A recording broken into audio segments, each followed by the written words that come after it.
called Night Trap. If you haven't heard of it, then this probably just looks like another horny, weird, obscure 90s FMV video game. And you're right, but let's travel back to 1987. Reagan was trying to censor This TV. act will prohibit transmission of obscenity over cable or subscription television. The PMRC were putting warning labels on music Now, releases. Mr. Chairman, one point we've already made, the material which has caused the concern is new and different.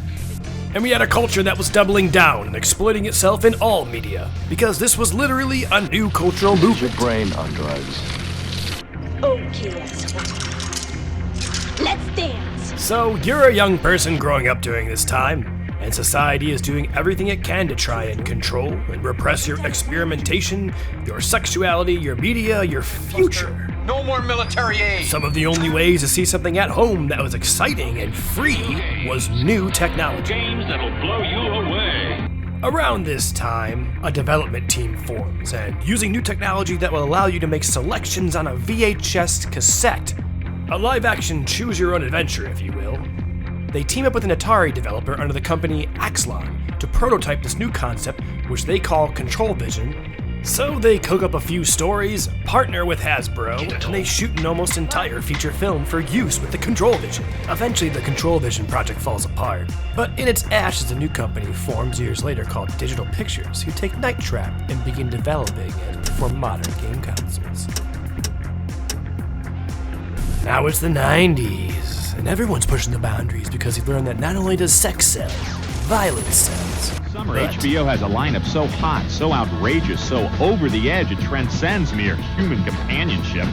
honestly, video games sell. They sell a lot, and in this new medium, it's not just about being shocking or risque or edgy. It's about making something so interesting and interactive that it captivates our developing imaginations.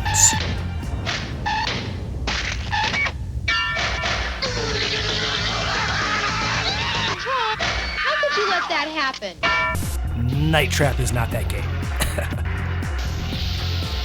I mean, it could be a lot worse. So Digital Pictures takes Night Trap and releases it on the new Sega CD system.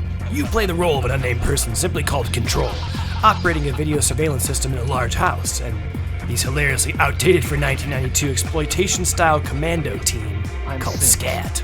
SCAT Team Commander. SCAT Mission 230.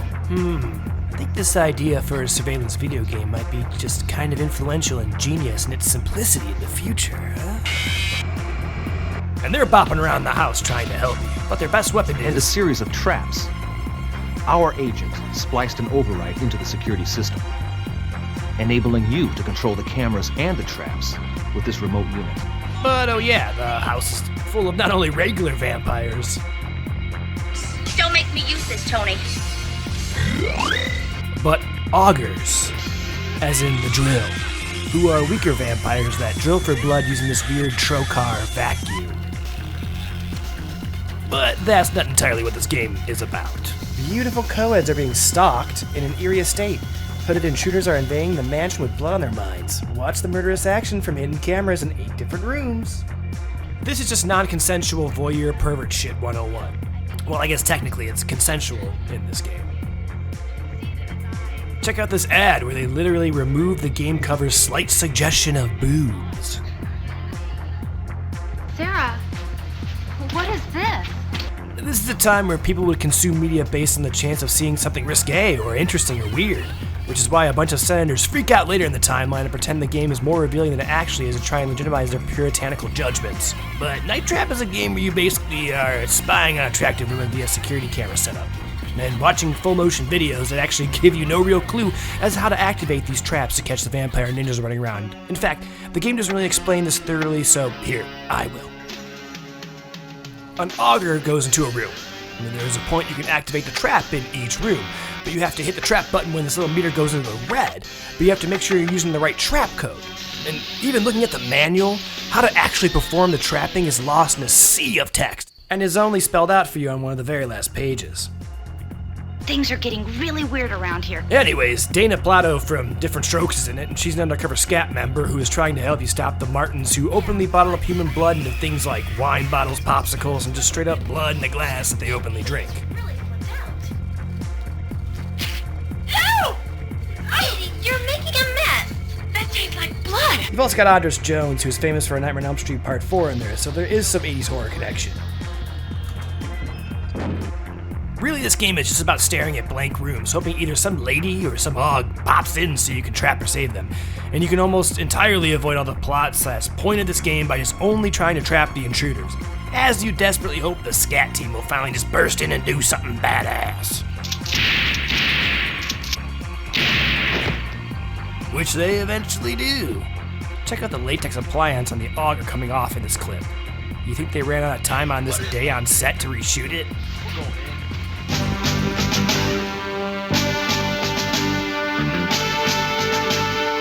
So you're gonna play this game over and over again, and it's at least 25 minutes to beat it because the whole thing is timed, which is also how they filmed it in 1987.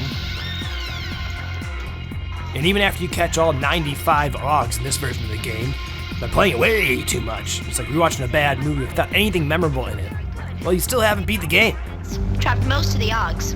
I'll bet with a little practice you could be perfect. I mean, imagine you're sitting there playing this game thinking, wait, what the fuck? Why did SRB get formed because of a Senate hearing where they complained about this game? 2 months ago, I saw the video game Night Trap for the first time.